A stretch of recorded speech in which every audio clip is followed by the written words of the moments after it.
travaille sur les questions liées au genre. Alors on peut essayer très brièvement en fait, d'expliquer les objectifs de la sociologie du genre en 2 temps. Le premier objectif, ça serait de décrire les inégalités qui sont liées au fait d'être un homme ou être une femme. Donc si on le dit autrement, c'est de comprendre comment, à partir de différences biologiques, on va créer en fait des rôles sociaux qui vont être distinctes dans la société.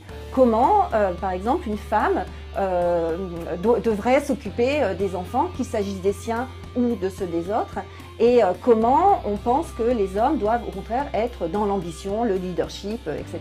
Alors le deuxième temps de la sociologie du genre, c'est d'expliquer comment en fait on passe de ces inégalités biologiques à des différences sociales et à des rôles qui sont hiérarchisés.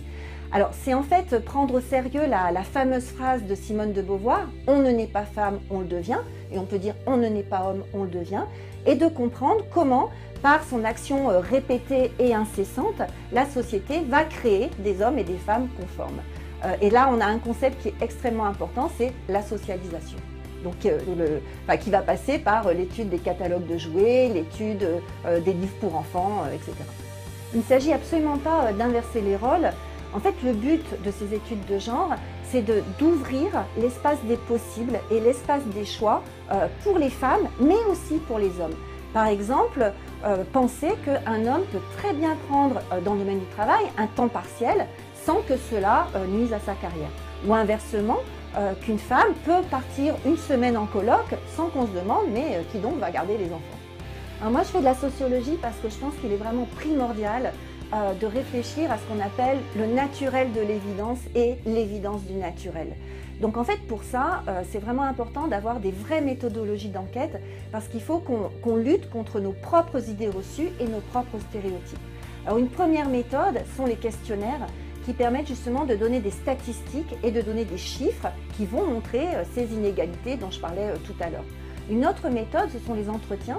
Donc là, c'est saisir les représentations des individus et ce sont des moments des vrais moments de discussion et d'échange qui souvent peuvent durer des heures et sont des vrais moments aussi d'émotions très fortes. Une autre méthode sont les observations.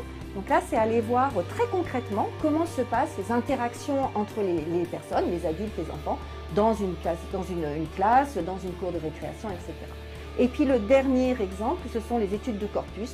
Donc là, pour déceler tous ces stéréotypes dont je parlais, étudier les livres pour enfants, les catalogues pour jouer, etc.